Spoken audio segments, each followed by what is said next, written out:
ব্রাহ্মণবাড়িয়ায় Jamuna oil মিলকে 40,000 টাকা জরিমানা।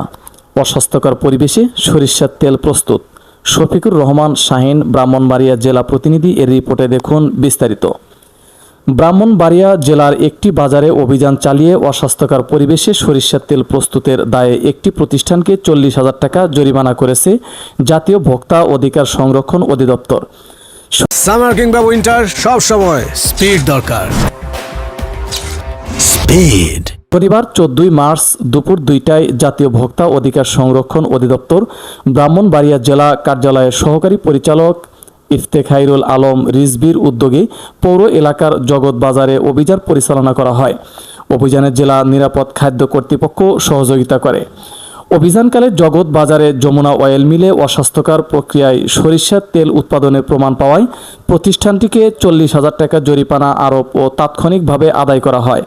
ভোক্তা অধিকার সংরক্ষণ অধিদপ্তর জানায়, সরিষার তেল অনেক ক্ষেত্রে সরাসরি খাবারের সঙ্গে গ্রহণ করা হয়, তাই এটিকে সরাসরি খাদ্যদ্রব্য হিসাবে বিবেচনা করা হয় এবং অন্যান্য খাদ্যপণ্যর মতোই স্বাস্থ্যসম্মত পরিবেশে প্রস্তুত করা বাধ্যতামূলক। এ বিষয়ে প্রতিষ্ঠানটিকে যথাযথ স্বাস্থ্যবিধি মেনে তেল প্রস্তুতের নির্দেশনা দেওয়া হয় এবং ভবিষ্যতের জন্য সতর্ক করা হয়।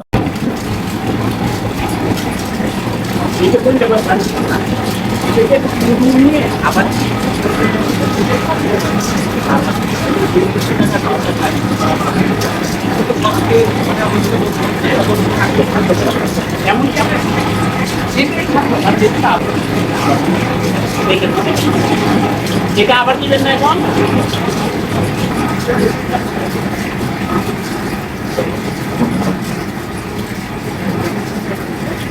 SMP news 24 news desk.